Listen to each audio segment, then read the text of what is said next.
এক পালিয়ে যাওয়া মেয়ের প্রতি তার বাবার চিঠি। শুরুটা কিভাবে করব বুঝে উঠতে পারছিলাম না।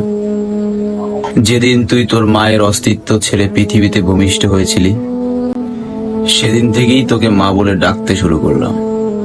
তোকে মা ডাকতে গিয়ে নিজের মা হারানোর ব্যথাও ভুলে গিয়েছিলাম। তোর মাকেও কোনোদিন তোকে মা ছাড়া অন্য নামে ডাকতে শুনিনি। তোর বিদ্যালয়ে প্রথম যেদিন শিক্ষক তোর নাম জিজ্ঞেস করেছিল, তোকে মা বলে ডাকতে ডাকতে তোর ডাক নামটাও ভুলে গিয়েছিলাম আমি তোর ডাক নাম বলতে না পারায় সবাই আমাকে নিয়ে হাসাহাসি করছিল। তাই চিঠির উপরে তোর নামের জায়গায় মা লিখেছি। হঠাৎ করে তুই এভাবে চলে যাবি আমি আসলে বুঝে উঠতে পারিনি। ছেলেটা যেদিন ব্যাগ হাতে তোর জন্য বাইরে অপেক্ষা করছিল, কখন তুই ব্যাগ নিয়ে বাইরে চলে আসবি, আমি তখন ভিতরে বসে স্রষ্টার কাছে প্রার্থনা করছিলাম আর কতটা ভালোবাসলে তোকে নিজের কাছে আগলে রাখতে পারতাম। তুই তখন ঘরের ভেতরে বসে ভাবছিলি, আজ না যেতে পারলে ছেলেটা হয়তো মন খারাপ করবে। আর আমি তখন ভাবছিলাম, তুই চলে গেলে সমস্ত পিতা জাতির কাছে আমি কি করে মুখ দেখাবো।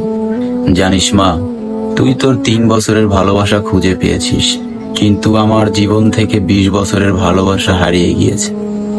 মারে, প্রত্যেকটা বাবাই জানে রক্ত পানি করে গড়ে তোলা মেয়েটা একদিন অন্যের ঘরে চলে যাবে। তারপরেও একটু কৃপণতা থাকে না বাবাদের ভেতরে।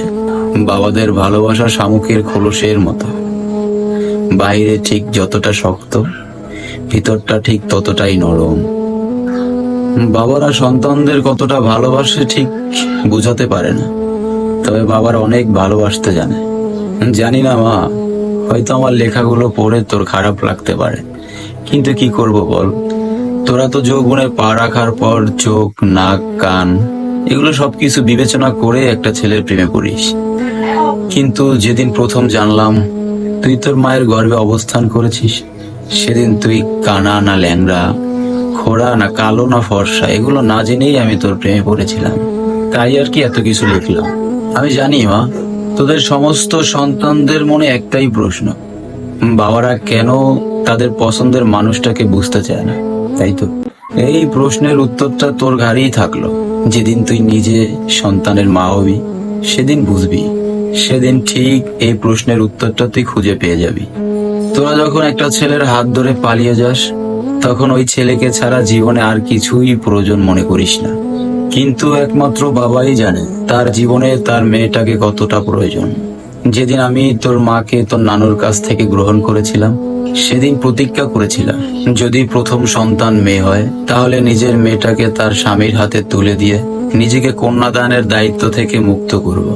তাই তোর প্রতি এত অভিমান। মারে, বাবার প্রতি রাগ করিস না।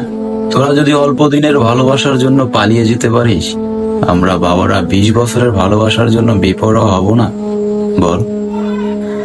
বাবারা কন্যা সন্তান জন্ম দেওয়ার পরে সারাক্ষণ ভাবতে থাকে, একটা সুপাত্রের হাতে তুলে দিতে পারবো তো? আর যৌবনে পা রাখার পরে চিন্তা করে, কোনো প্রতারণার ফাঁদে পড়ে পালিয়ে যাবে না তো মেয়েটা। তাই মেয়েদের প্রতি প্রত্যেকটা বাবার একটা নজরদারি থাকে। যদি কখনো মন কাঁদে চলে আসিস, বুক পেতে দিব। হয়তো আমি তোকে তোর মায়ের মতো পেটে ধরিনি, তবে পিঠে ধরার যন্ত্রণাটাও সহ্য করতে পারছি না। খুব কষ্ট হয়। ইতি তোর জন্মদাতা পিতা।